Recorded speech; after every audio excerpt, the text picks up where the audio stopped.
അനുഗ്രഹിക്കപ്പെട്ട നല്ല ചിന്തയ്ക്കായി സ്തോത്രം.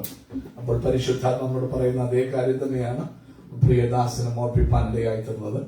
പ്രിയമുള്ളവരെ, ഈ മാസം ദൈവം നമുക്ക് തന്ന ചിന്താ വിഷയം, ആ വാക്യം നമുക്കൊന്ന് വായിക്കാം. റോമാലേഖനം 12-ാം അധ്യായം 2-ാമത്തെ വാക്യം. അപ്പോൾ 1-ാമത്തെ വാക്യം, നിങ്ങൾ ബുദ്ധിയുള്ള ആരാധനയായി നിങ്ങളുടെ ശരീരങ്ങളുടെ ജീവനും വിശുദ്ധിയും ദൈവത്തിന് പ്രസാദവുമുള്ള യാഗമായി സമർപ്പിക്കണം. അതിനുശേഷം പറയുന്ന കാര്യമാണ് 2-ാമത്തെ വാക്യം. ഈ ലോകത്തിന് അനുരൂപമാകാതെ നന്മയും പ്രസാദവും പൂർണ്ണതയുമുള്ള ദൈവഹിതം ഇന്നതെന്ന് തിരിച്ചറിയേണ്ടതിന് നമ്മുടെ കീ വിഷയം 3-ാം മാസം മാർച്ചില് തിരിച്ചറിയുക, വിവേചിച്ച് തിരിച്ചറിയുക. അപ്പോൾ നമ്മള് 2-ാം മാസം പറഞ്ഞപ്പോ വിശുദ്ധിയെ തേക്കുന്ന വർഷമായി. എങ്ങനെ വിശുദ്ധിയെ തേക്കാൻ പറ്റും? പരിശുദ്ധാത്മ ഒന്ന് ദൈവമുഖത്തേക്ക് നോക്കണം. വചനം പറയുന്ന അവങ്കിലേക്ക് നോക്കിയവർ അവരുടെ മുഖം എന്ത് ചെയ്തില്ല, ലജ്ജിച്ചില്ല. അങ്ങനെ നമുക്ക് കണ്ടു, ഒരു യെശയ്യാവ് ആ ദൈവമുഖത്തേക്ക് നോക്കി. അതിന് മുമ്പ് വരെയും പ്രിയമുള്ളവരെ നമുക്കൊക്കെ ദൈവകൃപ തന്നിട്ടുണ്ട്, വചനം പഠിപ്പാൻ അറിവ് തന്നിട്ടുണ്ട്, കൃപാവരങ്ങൾ തന്നിട്ടുണ്ട്.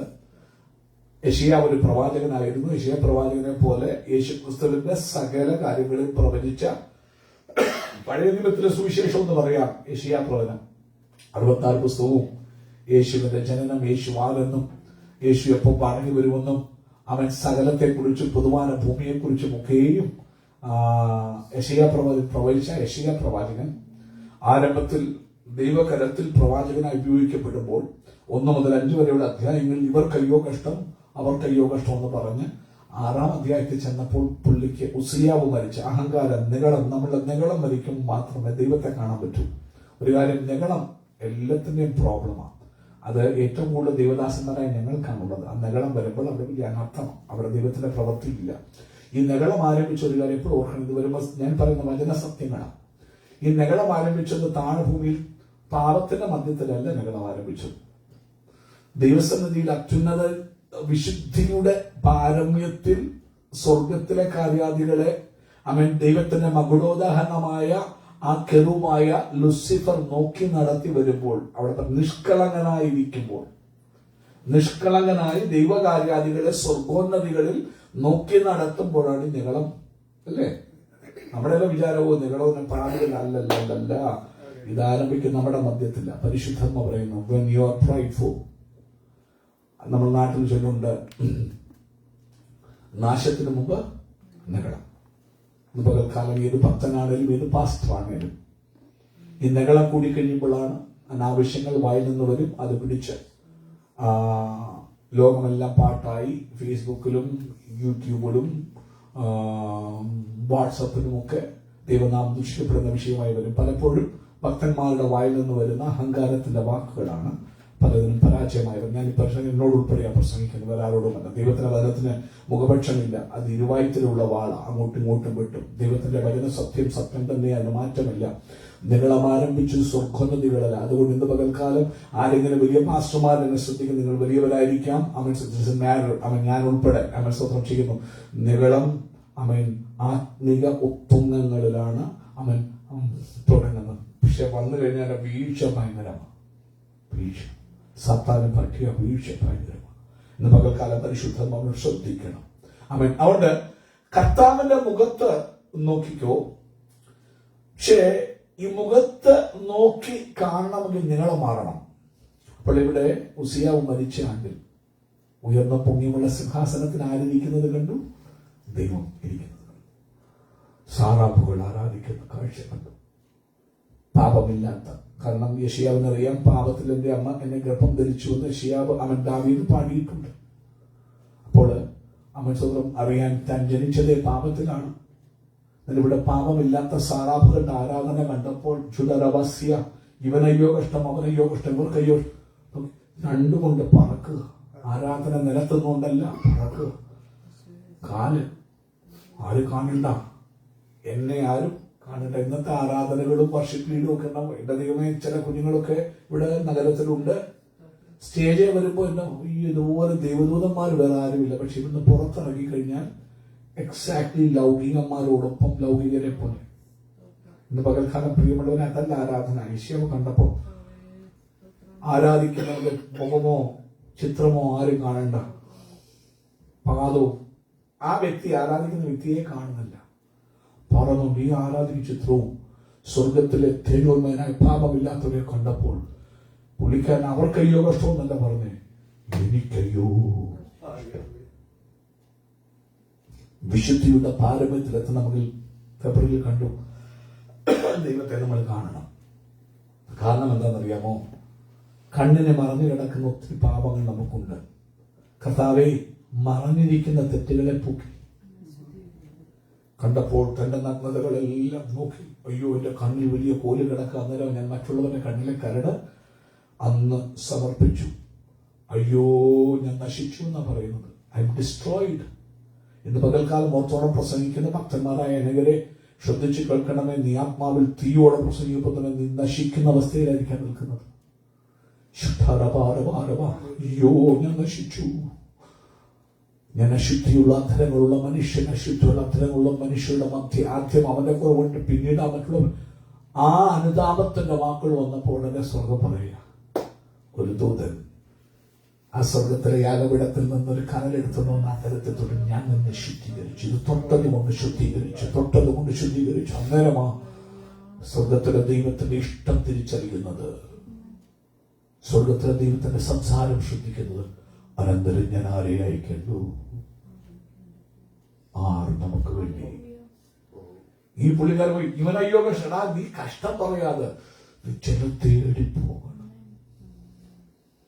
ചിലരെ കൈത്താങ്ങാൻ, ചിലരെ കുടിയുന്നത് നിൽക്കാൻ, ചിലരെ കരപിടിച്ച് നടത്താൻ, പാപത്താൽ കറപിടിച്ചങ്കി അവൻ പകച്ചുകൊണ്ട് കരുണ കാണിക്കാൻ. വിധിയുടെ ആത്മാവിലോടാതെ ഇവനയ്യോ കഷ്ടം, അവനയ്യോ കഷ്ടം. ഇതാ ന്യായവിധി വരുന്നു.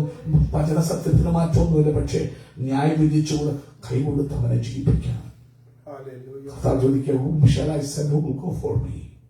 അതുപോലെ അവനത് കേട്ടില്ല. മുമ്പ് അവന്റെ വിചാരം എല്ലാവരും തെറ്റ് പറയണം, എല്ലാവരും തെറ്റ് പറയണം, നീ റോങ്ങാ, ഞാൻ മാത്രം റൈറ്റാ എന്നൊരു ചിന്താഗതിയായിരുന്നു അവന്.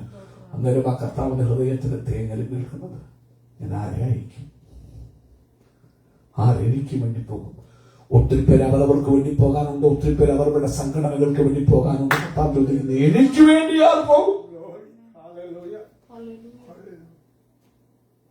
ഇന്ന് പകൽക്കാലം എന്നെ കേൾക്കുന്ന ദൈവമക്കളെ, ഒരുപക്ഷെ നിങ്ങൾ വലിയ സഭകൾ ലീഡ് ചെയ്യുന്നവരായിരിക്കാം, വലിയ മിനിസ്റ്ററുകൾ. നിങ്ങളുടെ മിനിസ്ട്രിക്ക് വേണ്ടി പോകരുത്, കർത്താവിന് വേണ്ടി പോകും. നിങ്ങളുടെ മിനിസ്ട്രി ആരും അറിയണ്ട, ശുശ്രൂഷ ആരും അറിയണ്ട, അവന് വേണ്ടി പോകും. നിന്നെ കുറിച്ച് ആരും കേട്ടെന്ന് വരത്തില്ല, ആരും നിന്റെ കൂടെ വന്നെന്ന് വരത്തില്ല. That is okay. അതാ നിന്റെ അനുഗ്രഹം. കാരണം നീ ചെയ്യുന്നത് 100 പേര് അറിഞ്ഞാൽ, അവൻ നീ വലിയവനായാൽ പ്രതിഫലം കിട്ടിപ്പോയി. അവൻ പ്രതിഫലം സ്വർഗത്തില. അതുകൊണ്ട് ഈ ഭൂമിയിൽ പ്രതിഫലം കിട്ടാതിരിക്കുന്ന ആനന്ദം നേടുന്നവൻ എവിടെ വേണം പോയി നമ്മളെ വിഷയമല്ല. ഒന്ന്, അവരെ നടത്താൻ കപ്പാസിറ്റി കൂടെ വേണം. എളുപ്പമല്ല ഇത്. ഒരു സഭയെ നടത്തുക എന്ന് പറയുമ്പോൾ കപ്പാസിറ്റി കൃപയും ആവശ്യമാണ്. അത് തന്നെ ഒരു ഫുൾ ടൈം, അത് പ്രാർത്ഥിക്കുന്നത് ഫുൾ ടൈം ജോലിയാ. അവരെ കാണുകയും അവരുടെ സ്വന്തം ഭവനം പോലെ. കാരണം സ്പന്ദനം ഒരാളെ കണ്ടില്ലെങ്കിൽ ആ വീട്ടിൽ പോയി പ്രാർത്ഥിക്കും, നിന്റെ ഹാർട്ട് ഇടിക്കും. കാരണം അത് ആ ശുശ്രൂഷ എന്താണെന്ന്, ഇതേ ശുശ്രൂഷ എന്താണെന്ന് തിരിച്ചറിഞ്ഞാലേ പറ്റുള്ളൂ. പ്രയാസമാണ്. എനിക്ക് വിഷമം ആര് വന്നാലും എവിടെ പോകാൻ അത്രയും നമ്മുടെ കൂടെ വരുമ്പോൾ ആ വ്യക്തികൾ നമ്മുടെ സ്വന്തമാണ്. അവരുടെ സങ്കടം, അവരുടെ ശ്വാസം നമ്മളെ വല്ലാതെ ബാധിക്കും. ഒരു വീട്ടിൽ കാലുകുത്തി പ്രാർത്ഥിക്കുന്ന ഉള്ളിൽ എപ്പോൾ തുറയ്ക്കും. നിങ്ങളുടെ കുടുംബത്തിൽ നിങ്ങളുടെ മക്കളെ ആരെങ്കിലും കാണാതിരിക്കാൻ നിങ്ങളെ കൊണ്ട് പറ്റുമോ? ഇല്ലെങ്കിൽ അതുപോലെ ഒരു ദൈവത്തിന്റെ ദാസൻ അവന്റെ കുടുംബത്തിൽ അവന്റെ വ്യക്തി അവന്റെ മക്കളാ. ഇന്ന് അനേക ദൈവദാസന്മാരുണ്ട്, ശുദ്ധറവ വിശ്വാസികളുടെ വീട്ടിൽ കയറിയിട്ട് നാളുകളായി, അവർക്ക് ടൈമില്ല. ശുശ്രൂഷകനായി കൈപ്പ്. അതുകൊണ്ട് എനിക്ക് ഒത്തിരി ആനന്ദം. ആൾക്കാരില്ല, നല്ലതില്ലെങ്കിൽ എല്ലാ വീടുകളും എന്റെ ഉത്തരവാദിത്തമാണ്. വലിയ മെഗാ ചർച്ച ഡിവൈഡ് ചെയ്യുന്നാലും അതുകൊണ്ട് എനിക്ക് മെഗാ ചർച്ചിനോട് ബന്ധം, ആ ഒരു അടുത്ത ബന്ധമുള്ളത് ഏറ്റവും നല്ലതാണ്. ഇന്ന് പകൽക്കാലം മണികൊണ്ട് അതല്ലല്ലോ ചിന്ത വിഷയം. തിരിച്ചറിയണം. അവനെ കാണും. കണ്ടാൽ മാത്രം പോലെ തിരിച്ചറിയണം. അതാണ് ഷിയാമിന്റെ ഇതില് കണ്ടു, തെറ്റേറ്റ് പറഞ്ഞു. അതുകൊണ്ട് കഴിയില്ല. തെറ്റേറ്റ് ശുദ്ധീകരിക്കപ്പെട്ടു പോകാൻ വേണ്ടിയല്ല നീ വന്നേക്കുന്നത്. ദൈവത്തിന്റെ ഇഷ്ടം തിരിച്ചറിയണം. ദൈവത്തിന്റെ ഇഷ്ടം നീ ഗ്രഹിക്കുന്ന പോലെ ആകത്തില്ല. അത് കർത്താവദാസ് മോഡികൾ നമ്മൾ ഒരു ചൊവ്വാഴ്ച പ്രസംഗിച്ചെന്ന് തോന്നുന്നു. ഞായറാഴ്ച ചൊവ്വാഴ്ചയെ കുറിച്ച് പ്രസംഗിച്ചു. നിങ്ങൾ കണ്ടു, കാനയിലെ കല്യാണത്തിന് യേശുവിനെയും ശിഷ്യന്മാരെയും ക്ഷണിച്ചു. നമ്മളവിടെ വന്നു. യേശുവിന്റെ അമ്മ ഇവിടെ ഉണ്ട്. വീട്ടിൽ കല്യാണ വിരുന്നെല്ലാം നടക്കുമ്പോൾ പെട്ടെന്നൊരു പ്രതിസന്ധി. വിചാരിച്ചേക്കാൾ കൂടുതൽ അതിഥികൾ വന്നു.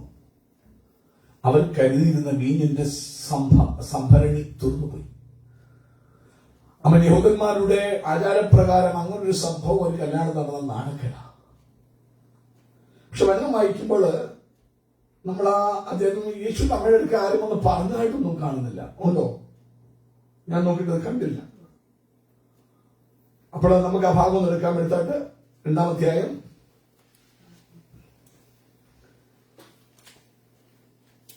1-ാം വാക്യം മുതൽ വായിച്ചോ. യോഹന്നാന്റെ സുവിശേഷം 2-ാം അധ്യായം 2-ാം അധ്യായം 1-ാം വാക്യം മുതൽ നമുക്ക് നോക്കാം. കാരണം തിരിച്ചറിയുക, അതാ വിഷയം. നമ്മൾ കണ്ടു, യെശയ്യാവ് കണ്ടു, ശുദ്ധീകരിച്ചു. അവൾ ആ ശബ്ദം കേട്ടു, തിരിച്ചറിഞ്ഞു. ദൈവം പറയാ, അനന്തരം ഞാൻ ആരെ? അവന്റെ ഇഷ്ടം നീ ശുദ്ധീകരിച്ച് വിശുദ്ധനായിട്ടൊക്കെ പോകാൻ. നമ്മളെല്ലാം വിശുദ്ധി കഴിച്ചിട്ട് കുത്തിയിരിക്കാനല്ല, നിന്നെ അവൻ സ്വന്തം കൂട്ടി സ്ഥാപിക്കാനല്ല നിന്നെ വിശുദ്ധീകരിക്കും. നീ അവന്റെ ഇഷ്ടം ചെയ്യാനാ. You do his will. അന്നേരോ കേൾക്കുന്നത് കർത്താവിന്റെ ഹൃദയത്തിന്റെ തുടിപ്പ് കേൾക്കുക. Whom shall I send? ഞാൻ ആരെ അയക്കണ്ടോ? ആറ് നമുക്ക് വേണ്ടി പോകും. വായിച്ച 1-ാമത്തെ വാക്യം മുതൽ. 3-ാം നാൾ ഗലീലയിലെ കാനാവിൽ ഒരു കല്യാണം ഉണ്ടായിരുന്നു. യേശുവിന്റെ അമ്മ അവിടെ ഉണ്ടായിരുന്നു. അപ്പൊ യേശുവിന്റെ അമ്മ അവിടെ ഉണ്ടായിരുന്നു. യേശുവിനെയും ശിഷ്യന്മാരെയും കല്യാണത്തിന് ക്ഷണിച്ചിരുന്നു. വീഞ്ഞു പോരാതെ വരികയാൽ യേശുവിന്റെ അമ്മ അവനോട്. അപ്പൊ അവിടെ ആരും ഒന്നും പറഞ്ഞില്ല. അതാ നിയമങ്ങൾ ചില കാര്യങ്ങൾ യേശു നമ്മെ കണ്ടുപിടിക്കാനുണ്ട്. നമ്മളൊക്കെ ഒരു വീട്ടിൽ പോയി കഴിഞ്ഞാൽ അവിടെ ലിവിംഗ് റൂമിൽ നിന്ന് ഫ്രൈസറോട് വന്ന് അവരും തന്നെ കാപ്പിയും കഴിച്ച് കുടിച്ചിട്ട് ഇറങ്ങിപ്പോലും. നിന്നെ ഒരു വീട്ടിലേക്ക് വിടുമ്പോൾ ഇനി ഒരു കാര്യം, ഇത് ചെയ്യുമ്പോൾ 2 കാര്യം ശ്രദ്ധിച്ചു വേണം. നീ ആ വീട്ടിൽ ചെല്ലുമ്പോൾ ആ വീട്ടിന്റെ സ്പന്ദനം അറിയാനാണ് നിന്റെ വീട്ടിൽ. ഒരു വീട്ടിൽ നീ കാലുകുത്തി അതല്ല, ദൈവമക്കളുടെ കുടുംബങ്ങൾ നിന്റെ വിശ്വാസിയാണ്. ആ വീട്ടിൽ പോയി പ്രാർത്ഥിക്കുമ്പോൾ ജസ്റ്റ് പോയി ഹായ് വിസിറ്റ് ചെയ്ത് അല്ല, അവിടെ നീ പ്രാർത്ഥിക്കുമ്പോൾ അവിടെ ഹൃദയത്തിന്റെ തുടിപ്പും വേദനയും നിന്റേതാകണം.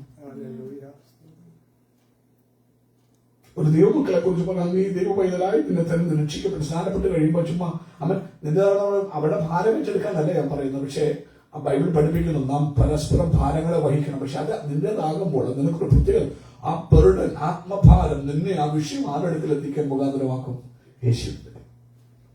യേശു നമ്മ പഠിപ്പിക്കുന്ന ഒരു കാര്യം, നീ രക്ഷിക്കപ്പെട്ട് സ്നാനപ്പെട്ടാൽ മാത്രം പോലെ ഒരു വീട്ടിൽ പോയി കണ്ടിട്ട് ഹായ് ബൈ പറഞ്ഞിട്ട് നീ അവിടെ ചെല്ലുമ്പോൾ പ്രാർത്ഥിക്കുമ്പോൾ അവിടുത്തെ വേദന നീ അത് ആത്മാവിലത് കാണണം, തിരിച്ചറിയണം. ചിലരുണ്ട് കുറവ് തിരിച്ചിട്ട് അങ്ങേ പോയി ചിന്നമ്മയോട് പോയി പറയുന്നത് എന്നോട് അവിടുത്തെ വീഞ്ഞു തീർന്നു എന്തൊരു മോശം. അതിനല്ല,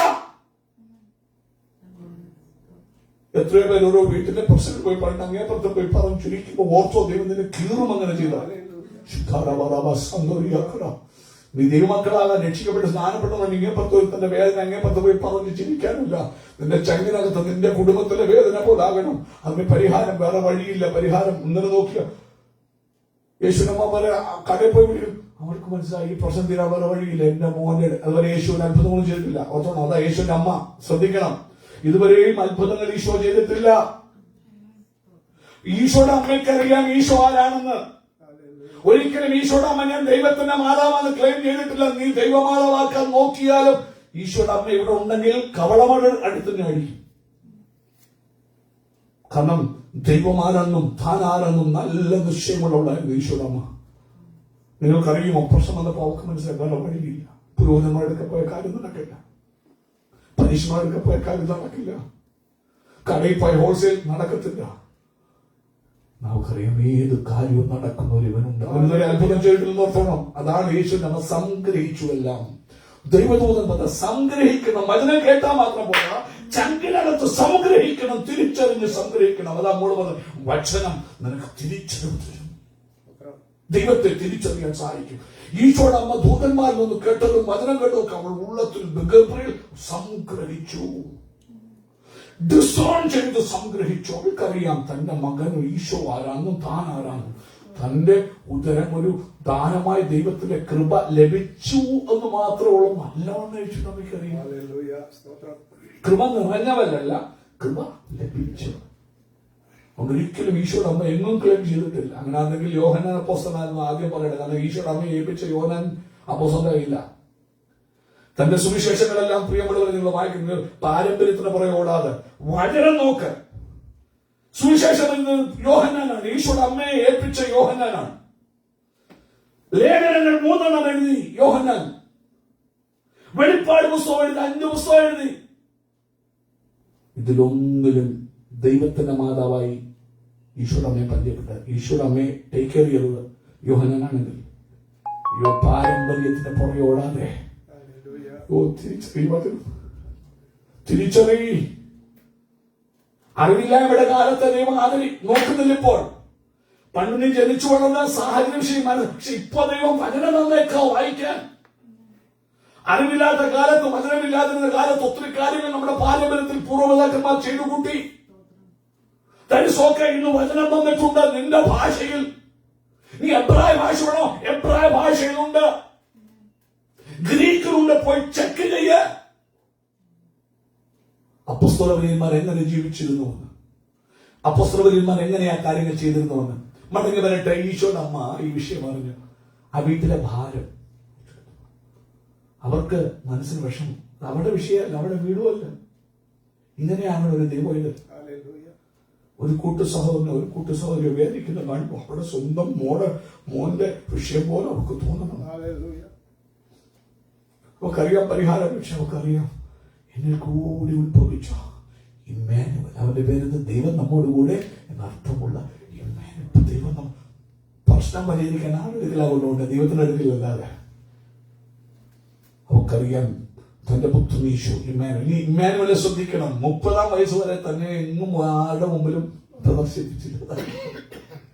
ഷോ ഓഫ് അല്ല ക്രിസ്ത്യാനിറ്റി. ക്രിസ്ത്യാനിത്വം എന്ന് പറയുന്നത് ഷോ ഓഫ് അല്ല.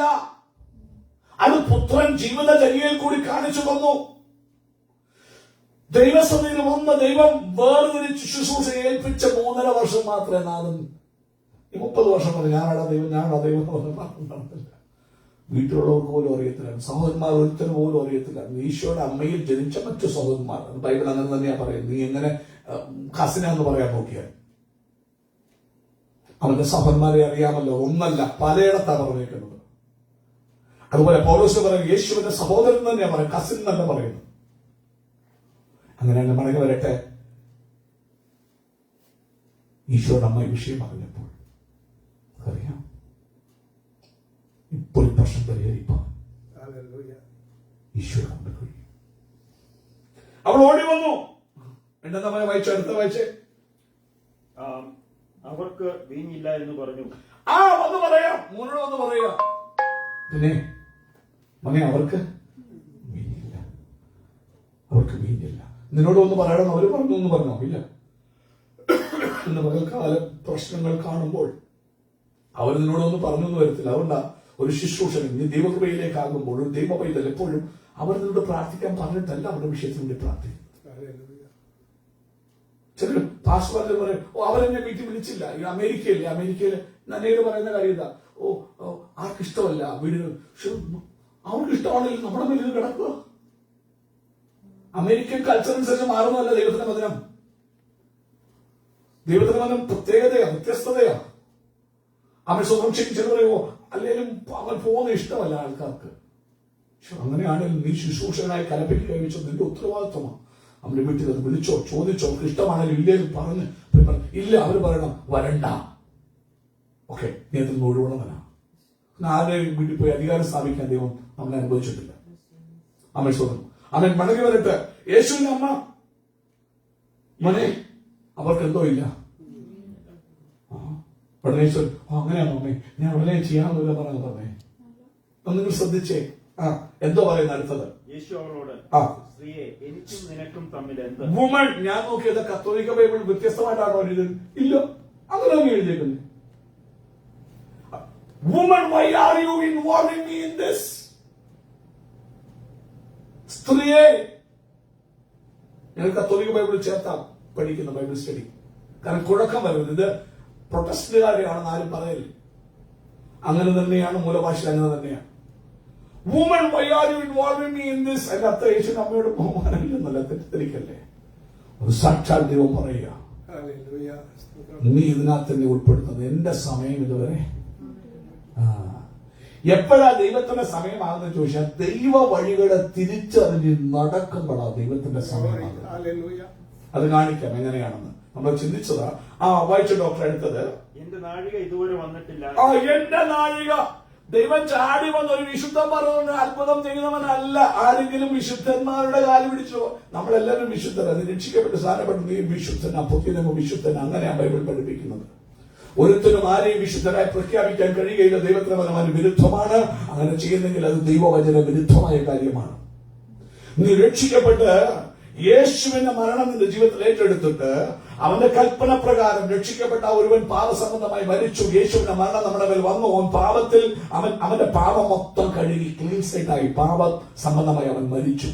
ആ മരിച്ചവനെ അടക്കുന്ന പ്രക്രിയയാണ് സ്നാനം, മാമോദിസ. വെള്ളത്തിലേക്ക് മുക്കുമ്പോൾ ആ പാപത്തിൽ ജനിച്ച് ജീവിച്ചിരുന്ന അനില് അവൻ വിശ്വസിച്ചു, വചനം വിശ്വസിച്ചു, യേശുവിന്റെ മരണത്തെ വിശ്വസിച്ചു. അവനെ രക്ഷകനായിട്ട് ആ മരണം അവന്റെ മേൽ വന്ന് അവൻ മരിച്ചതുപോലെ കണക്കാക്കി. അപ്പോൾ അവൻ പാപത്തിൽ മരിച്ചെങ്കിൽ അവനെ അടക്കണം. അടക്കേണ്ട ശുശ്രൂഷയാണ് മാമോദിസ. വെള്ളത്തിലേക്ക് മുക്കി തന്നെ തലേക്കോഴി ഒഴിച്ചോ തളിച്ചോ അല്ല സ്നാനം, മുക്കി തന്നെ സ്നാനപ്പെടുത്തണം. മുങ്ങുമ്പോൾ അവൻ നീ അടക്കപ്പെട്ടു, യേശുവിനോട് കൂടെ അടക്കി. പഴയകാല പാപത്തിന്റെ ശമ്പളം മരണമെന്നുള്ള നീതി നടന്നു കഴിഞ്ഞു. ചുമ്മാ ഇങ്ങനെ വിചാരിച്ചോ വെറുതെ വിടുകാടുന്നു പാപം ക്ഷമിക്കുന്നത് അല്ല. ദൈവം വെച്ച വ്യവസ്ഥ, ദൈവനീതിയായിരുന്നു അത്. പാപം ചെയ്യുന്നു മരിക്കണം. ന്യായപ്രമാണം തെറ്റല്ല, സത്യമാ. പ്രമാണിച്ചാൽ ജീവിക്കും. പക്ഷേ ദൈവവചനം സത്യമാണ്. അത് പാപം ചെയ്താൽ അവൻ മരിക്കണം. ഇപ്പം കൊല്ലാൻ പറ്റത്തില്ല. അവിടെ ദൈവം വെച്ചൊരു വ്യവസ്ഥയാണ്. പുത്രനെ അവൻ തന്നെ വന്ന് മരണമില്ല, ഫ്രീയാക്കി. കുഞ്ഞെ ഭാവി അന്ന് സമ്മതിക്കേറ്റ് പറയാം, മാനസാന്തരപ്പെട്ട് നീ അവനെ സ്വീകരിക്കും. ആ മരണം നിന്നിലാക്കി നിന്റെ ക്ലീൻ ആക്കപ്പെട്ട് നീ പാപത്തിൽ മരിച്ചതുപോലെ കണക്കാക്കാം. പിന്നെ ഈ മാമോദിസ, അതാ ഈശോ വന്ന മാമോദിസ. കാരണം യോഹന്നാൻ കഴിച്ചതും പ്രേരിപ്പിച്ചതും മാനസാന്തര സ്നാനം. ഓർത്തോണം, ഈശോയ്ക്ക് മാനസാന്തരം കൊണ്ട് ഒരു ആവശ്യവുമില്ല. പാപമില്ലാത്തവനായിട്ടായി ഭൂമി വന്നത്. പിന്നെ ഈശോ എന്തിനാ ശ്രദ്ധ? നാളെ വരുന്ന ഓരോരുത്തന്മാരും യേശു സ്നാനപ്പെട്ടോ ചോദിക്കും. ഇതുപോലെ മനുഷ്യൻ വചനം വ്യക്തമായി എഴുതി കാണിച്ചിട്ടും യേശു സ്നാനപ്പെട്ടോ, ഇന്നാര് സ്നാനപ്പെട്ടോ എന്ന് പറഞ്ഞു വചനം പറയുക. അപ്പോസ്തലന്മാര് കടന്നു വന്ന പുതിയ വിശ്വാസികളെല്ലാം സ്നാനപ്പെട്ടു, മാമോദിസ ഏറ്റു, വിശ്വസിച്ചു. മാമോദിസ ഏറ്റു വെണ്ടയ്ക്ക് അക്ഷരത്തില് അവൻ ഈ അപ്പോസ്തല പ്രവർത്തികളിലെല്ലാം എഴുതി കാണിച്ചിരിക്കുമ്പോൾ ലേഖനങ്ങൾ കൂടി സംസാരിക്കുമ്പോൾ ഇത്രയും കാണിച്ചിട്ടും ചോദിക്കുന്നു യേശു സ്നാനപ്പെട്ടോ, ശിഷ്യന്മാർ സ്നാനപ്പെട്ടോ? ചില സ്നാനപ്പെട്ടതിനെ ഇത് തെറ്റായിപ്പോയി എന്ന് പറയുന്ന കൂട്ടർ. അപ്പം വെള്ളത്തിലേക്ക് മുക്കുമ്പോൾ അവനോട് കൂടെ അടക്കപ്പെട്ടു. അപ്പോൾ ദൈവത്തിന് നീ പാപം ചെയ്യുന്ന ദൈവം ചെയ്യണം, മരിക്കണം. അവനടക്കി തീർന്നു. ഞാൻ അടുത്തത് വെള്ളത്തിൽ നിന്ന് പോകുമ്പോൾ യേശു ക്രിസ്തു ഉയർത്തെഴുന്നേറ്റതുപോലെ എങ്ങനെ പരിശുദ്ധാത്മാവിന്റെ ശക്തിയാൽ ഉയർത്തുന്നത്? അതൊക്കെ ആത്മശക്തി പരിശുദ്ധാത്മാവ് വന്നു വേണം. വചനം നമ്മുടെ ഉള്ളിൽ. വചനം എന്ന് പറയുന്നത് അപ്പന്റെ ബീജമല്ല. ഈ വചനം അങ്ങ് ദൈവമാണ്. വചനം ആദ്യം വചനം ഉണ്ടായിരുന്നു. വചനം ദൈവത്തോട്, വചനം ദൈവമായിരുന്നു. ആ വിത്ത്, ആ കെടാത്ത വിത്ത്, നശിച്ചു പോകാത്ത വചനമാകുന്ന ആ ബീജം നമ്മുടെ ഉള്ളിലേക്ക് നമ്മൾ വിശ്വസിച്ചിട്ട് അവൻ സ്വന്തം ചെയ്യുന്നു. യേശു ക്രിസ്തുവിനോട് കൂടെ വെള്ളത്തിൽ ഉയർത്തെഴുന്നേറ്റു. അങ്ങനെ ഒരു ക്രിസ്തുവിലായാലും പുതിയ. അപ്പോൾ എങ്ങനെയാ ഇപ്പൊ ഈ പുള്ളി പഴയ മറ്റേ പുള്ളിയെ അടക്കി ഈ ജനിക്കുന്ന പുള്ളി എന്തുകൊണ്ടാണ്? ആ ബീജം വചനമാകുന്ന ബീജം. വചനം എന്ന് പറഞ്ഞാൽ ആരാ? ദൈവം. അമ്മ ദൈവമാകുന്ന ബീജത്തിൽ കൂടി ജനിച്ചത് കൊണ്ടാണ് ദൈവമകനാകുന്നത്. മനസ്സിലായോ? ഇതുവരെ നീ രക്ഷിക്കപ്പെട്ടിട്ടില്ല, സ്നാനപ്പെട്ടിട്ടില്ല, നീ ദൈവ പൈതൽ അല്ല. നിങ്ങൾ എങ്ങനെ വിളിച്ചു? കാരണം നീ ജനിച്ചിട്ടില്ല. സുവിശേഷം കാൺമീൻ നാം ദൈവമക്കൾ എന്ന് വിളിക്കപ്പെടാൻ അധികാരം തന്നു. പക്ഷെ വിളിക്കപ്പെടണമെങ്കിൽ നീ ആ വ്യവസ്ഥയിലേക്ക് വരണം. ദൈവം വെച്ച വ്യവസ്ഥ നീ അംഗീകരിക്കണം. നീ ആരാണ്? കുഷടമലഹതനകൾ കടരഹസ്യ. അങ്ങനെ വെള്ളത്തിൽ പൊങ്ങുമ്പോൾ നീ ജനിച്ചു. വെള്ളത്താലും ആത്മാവല വചനം വീണ് ആ വിത്തിൽ നിന്ന് ജനിച്ചതുകൊണ്ട് ഇപ്പോൾ അപ്പന്റെ ബീജത്തിൽ ജനിച്ചൊരു വ്യക്തി. അതുകൊണ്ട് ആ പഴയ നീ രക്ഷിക്കപ്പെട്ട പഴയ ശാപങ്ങളും പാരമ്പര്യ ബന്ധനവും യേശുവിന്റെ നാമത്തിൽ പോകും. ഇത് മർമ്മം മനസ്സിലാക്കിപ്പെട്ട് സ്നാനപ്പെടാം. അനേകരോ സ്നാനപ്പെട്ടു. ഞാൻ ചിലവർ പബ്ലിക്കോട് പബ്ലിക്ക് പോകുന്ന കാര്യമല്ല അത്.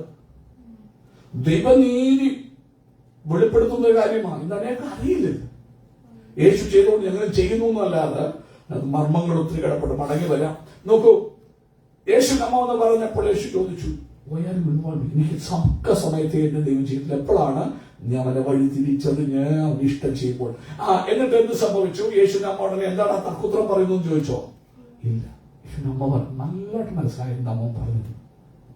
അത് തന്നെ ഡൗൺ ചെയ്ത് പറഞ്ഞല്ല. യേശു നമ്മയ്ക്ക് നല്ലവണ്ണം അറിയാം. അവനെ നല്ലവണ്ണം പറഞ്ഞവനാണ് യേശുവിന്റെ അമ്മ.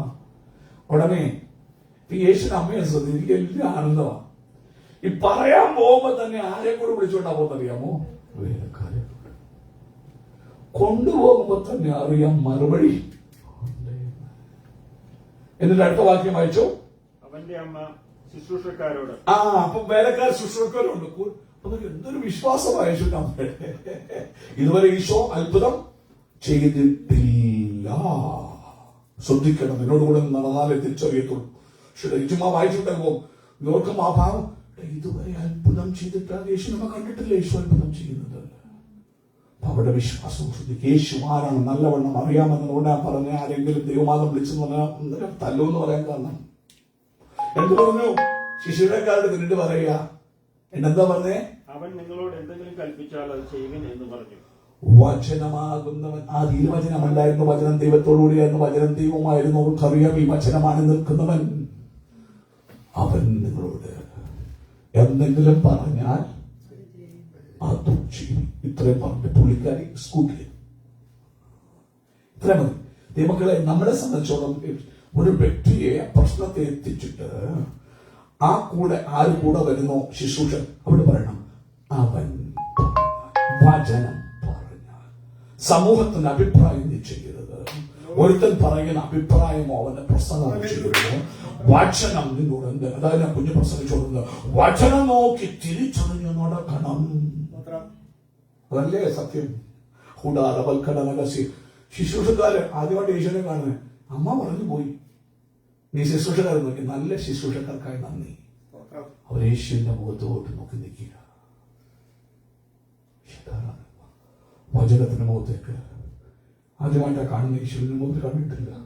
ഞാൻ കൊണ്ടുവന്ന ആള് പറഞ്ഞു കണ്ണിനയ്ക്കാതെ യേശുവിന്റെ മുഖത്തോട്ട് നോക്കിക്ക. എന്താ പറയുന്നത്, എന്താ പറയുന്നത്, എന്താ പറയുന്നത്? ഇന്ന് പകൽക്കാലം കുഞ്ഞെ അനുഗ്രഹിക്കപ്പെടണോ? നിന്റെ പ്രശ്നം മാറണോ? ഇല്ലാത്ത അവസ്ഥ മാറണോ? സന്തോഷപ്പോയ അവസ്ഥ മാറണോ? അവൻ പറയുന്നത് കേൾക്ക്. കണ്ണവന്റെ മുഖത്തേക്ക് നോക്ക്. നീ ചോദിക്കേണ്ട, നീ മുഖത്ത് സൂക്ഷിച്ചു നോക്കിയാൽ മതി. അവങ്കിലേക്ക് നോക്കിയവർ അവിടെ അവൻ എന്ത് ചെയ്തില്ല, നോക്കിക്കൊണ്ടോടെയായില്ല. നീ സൂക്ഷിച്ചു നോക്കുമ്പോ യേശു നോക്കണ്ട. ഇവരിങ്ങനെ സൂക്ഷിച്ചു നോക്കിക്ക. യേശു പോകുന്നു. സൂക്ഷിച്ചു നോക്കി നിൽക്കുക. അതുകൊണ്ടാണ് വചനം പറയുന്നത് ശ്രദ്ധിക്കുക. തിരിച്ചറിയാൻ ശ്രദ്ധിക്കവന്റെ മുഖത്ത്. യേശു ഇവിടെ നോക്കി കണ്ടിട്ട് ഇപ്പൊ പറയാം. അടുത്ത വാക്യം വായിച്ചോ ഡോക്ടറെ.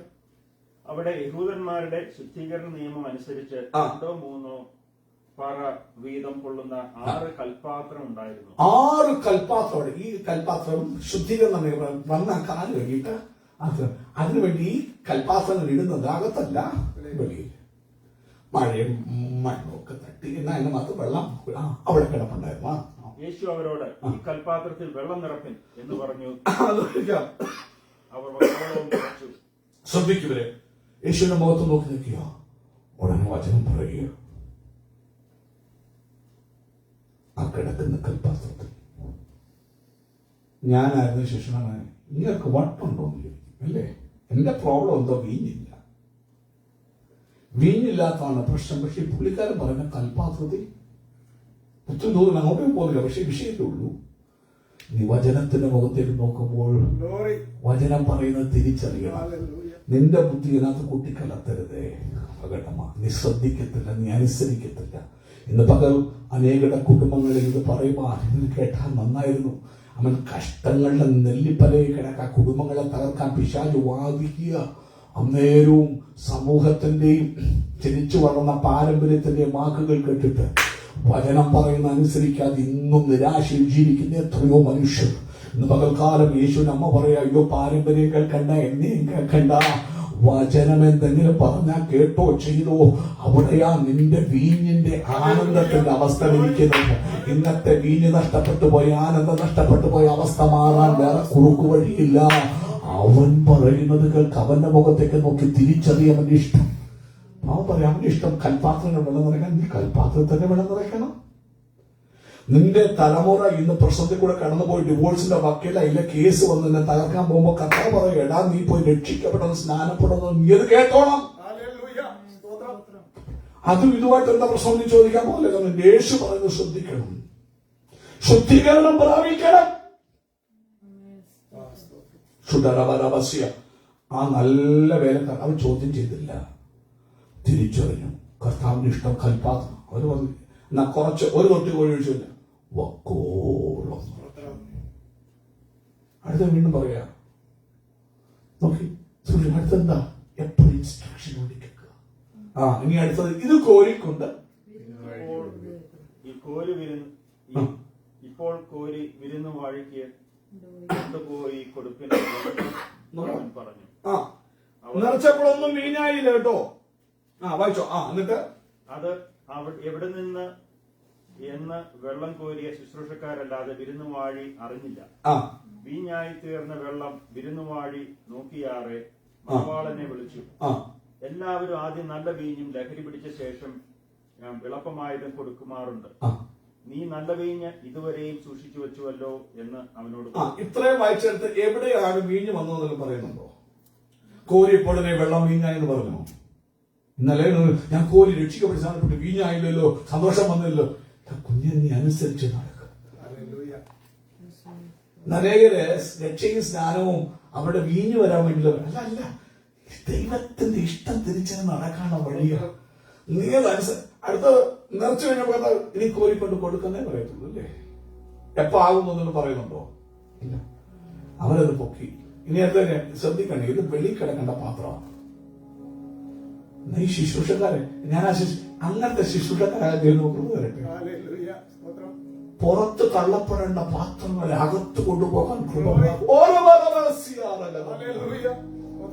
പുറത്ത് കിടക്കേണ്ട പാത്രമാണ്. വീഞ്ഞൊക്കെ നിനക്ക് ഒരു നല്ല പാത്രങ്ങളാണ്, ബെസ്റ്റ് പാത്രങ്ങളൊക്കെ കൊണ്ടാണ് ചെയ്യേണ്ടത്. പക്ഷെ ഈ ശുശ്രൂഷക്കാരുടെ ഭാഗ്യം നോക്കുന്നേ, അവൻ പറയുന്നത് നിശ്രദ്ധയോടെ കേട്ടാൽ, അവന്റെ ഇഷ്ടം തിരിച്ചറിഞ്ഞ് നടന്നാൽ എന്തൊരു ഭാഗ്യമാ. പുറത്തു കിടക്കുന്ന ഈ കൽപാത്രങ്ങളെ വേറെ വീട്ടുകാരനത് കണ്ട അന്നേരം തല്ലിയനെയും തല്ലവര് പേടിച്ചില്ല. കാരണം ആരാ പറഞ്ഞത്? വചനം പറഞ്ഞു. വചനം പറഞ്ഞു. ഐതിഹ്യമല്ല, പാരമ്പര്യമല്ല പറഞ്ഞത്, ആരെങ്കിലും എഴുതി വെച്ചതല്ല പറഞ്ഞത്. വചനം പറഞ്ഞു. വചനം പറഞ്ഞാൽ വേറെ എത്തും പറഞ്ഞാൽ അതിനെ ഓവർ റൈഡ് ചെയ്യും. നിന്റെ പാരമ്പര്യത്തെ വചനം ഓവർ റൈഡ് ചെയ്യും. ഇന്ന് അനേക സഭകൾ പഠിപ്പിക്കുക, അവൻ ചോദിച്ചു പാരമ്പര്യമുണ്ട്, നമുക്ക് വചനം മാത്രം. പാരമ്പര്യത്തെ ഓവർ റൈഡ് ചെയ്യുന്നതാണ് വചനം. സുന്നത ദിവസങ്ങൾ കൂടി അവൻ ചേർന്ന് ഒരുമിച്ച് ചേർത്ത് 27 പുസ്തകമാണ് അവൻ ഭൂരിഭാഗം എല്ലാ ക്രിസ്ത്യാനികൾക്കും ഉള്ളത്, കത്തോലിക്കർക്ക് ഉൾപ്പെടെ.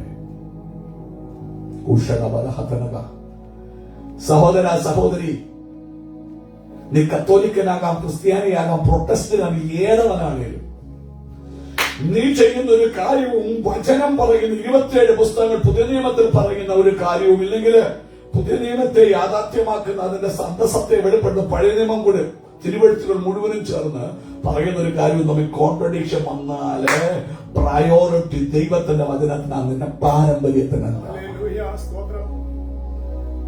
ഞാനൊരു കമ്പനിയുടെ director of operations, qualifications, continuous improvement. ഞങ്ങൾക്ക് ക്വാളിഫിക്കേഷൻസ് ഞങ്ങൾ സർട്ടിഫൈഡ് ആണ്. നാറ്റ് ക്യാപ്പ് എന്ന് പറഞ്ഞൊരു സർട്ടിഫിക്കേഷൻ സർട്ടിഫൈഡ്. അപ്പൊ ഞങ്ങൾക്ക് ഗവൺമെന്റ് ഏജൻസിയായിട്ട് വ്യാപാരങ്ങൾ നടത്താൻ, കാര്യങ്ങൾ ചെയ്യാം, എയറോസ്പേസ് ഇൻഡസ്ട്രി എടുക്കണം. ആ നാറ്റ് ക്യാപ്പ് എന്ന സർട്ടിഫിക്കേഷന് അതിന് വലിയ പുസ്തകം, എത്രയോ ചെറിയ പുസ്തകം. ഞങ്ങളുടെ അവിടുത്തെ പ്രൊസീജിയർ എല്ലാം ഒത്തിരി പുസ്തകങ്ങളുണ്ട്. കാരണം അതെല്ലാം നടത്തണമെങ്കിൽ ഓരോ പ്രൊസീജിയർ എഴുതിയാലേ പറ്റുള്ളൂ.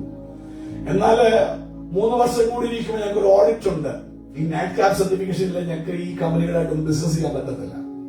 പക്ഷെ ആ ഓഡിറ്റർ വന്നിട്ട് ഓഡിറ്റ് ചെയ്യുമ്പോൾ അവൻ നമ്മുടെ ബുക്കെടുത്ത് വായിച്ചു നോക്കും, കാര്യങ്ങൾ അത് ചെയ്യുന്നോ നോക്കും. എന്നാൽ അവന്റെ പ്രധാന നിന്റെ ബുക്കും എന്റെ സ്റ്റാൻഡേർഡും തമ്മിൽ വ്യത്യാസം തോന്നുന്നു. ഞങ്ങളുടെ ബുക്കിങ്ങനെ നിങ്ങളുടെ പ്രോസസ്, നിന്റെ പ്രോസസ് എന്ന് പറഞ്ഞ നിന്റെ പാരമ്പര്യം എന്ന് പറഞ്ഞാലും കുഞ്ഞേ ദൈവവചനമാകുന്ന അവൻ സ്വന്തം ചെയ്യുന്നു ഈ യാഥാർത്ഥ്യവുമായിട്ട് കോൺട്രഡിക്റ്റ് ചെയ്താൽ ജയിക്കുന്നത് ദൈവത്തിന്റെ വചനം മാത്രം. വിശുദ്ധവാസി നിന്റെ ഏത് പ്രോസസ് എത്ര വർഷം മുമ്പ് എഴുതിയെന്ന് പറഞ്ഞാലും വചനത്തിനാണ് അന്തിമ തീരുമാനം. ഞങ്ങളുടെ കമ്പനി ഒരു പ്രോസസ് ചെയ്യുന്നുണ്ട്. അത് ഞങ്ങൾ എഴുതി ആദ്യമായിട്ട് ഉണ്ടാക്കിയതാണ്. നാറ്റ് ക്യാപ് സ്റ്റാൻഡേർഡും അനുസരിച്ച് അത് ചെയ്യരുതെന്ന് പറയുന്ന ഒരു കാര്യം. പക്ഷെ നിങ്ങളുടെ പ്രോസസ് പറയുക ചെയ്തോ.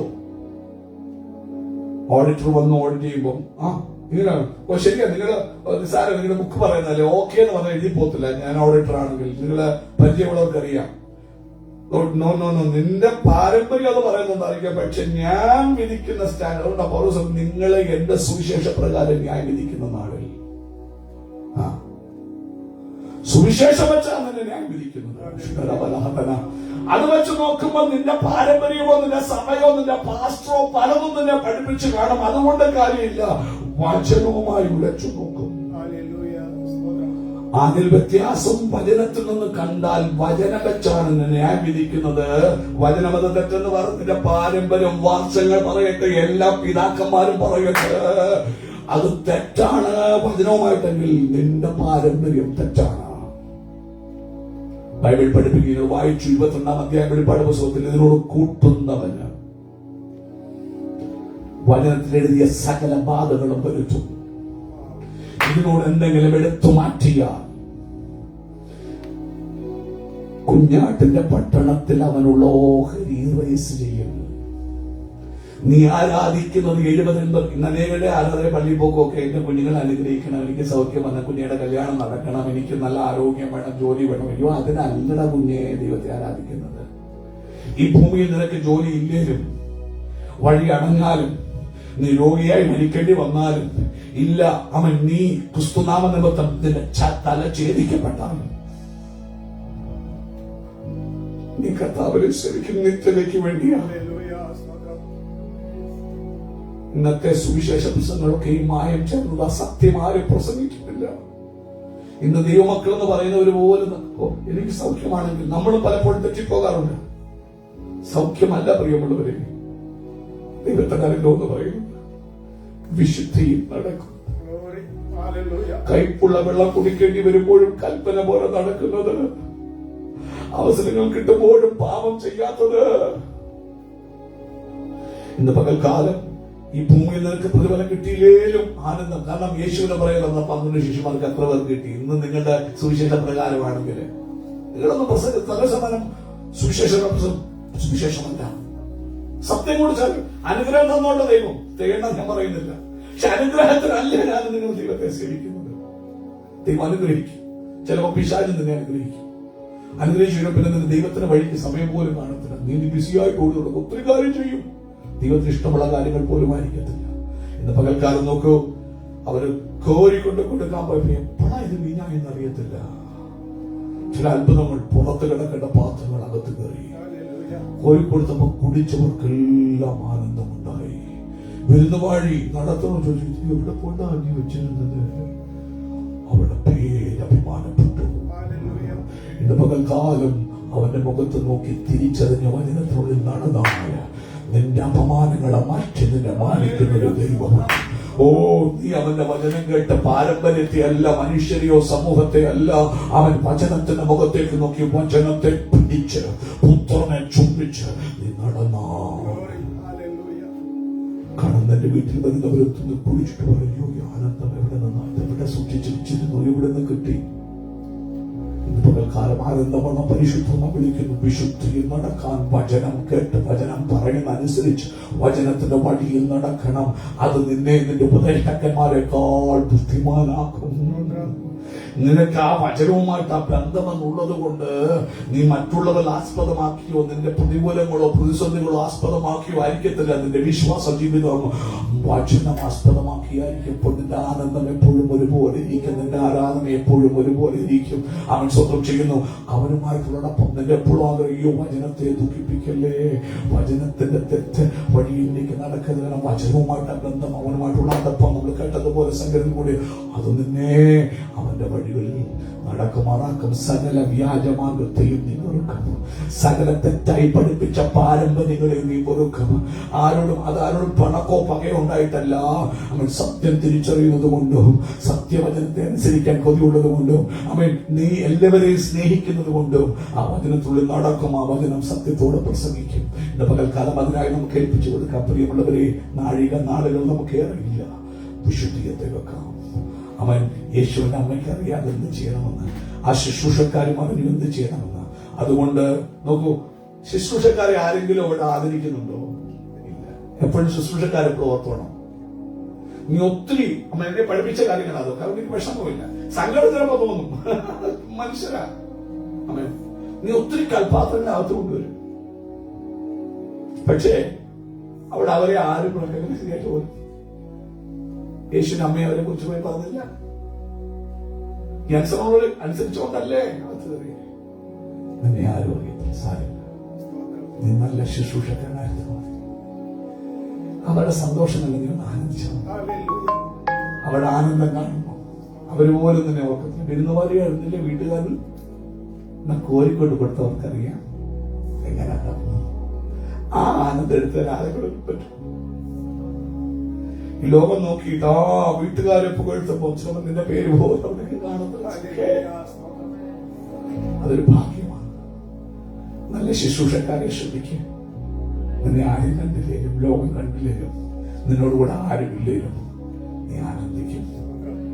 അനേക സ്നാനപ്പെടുന്ന കാണുന്നത് ഏത് പള്ളിയോടും പോട്ടെ എന്റെ ഉള്ളത്തിന്റെ ആനന്ദത്തിന്റെ ഒരു ലേശം പോലും കുറവ് കാണുന്നത് തളവിന്റെ കർത്താവിന്റെ ബലം ധൈര്യപ്പെടുത്തും. നീ ആനന്ദിക്കാൻ. അല്ലെങ്കിൽ ഒരു ഗാനം പാടി ആരാധിക്കാൻ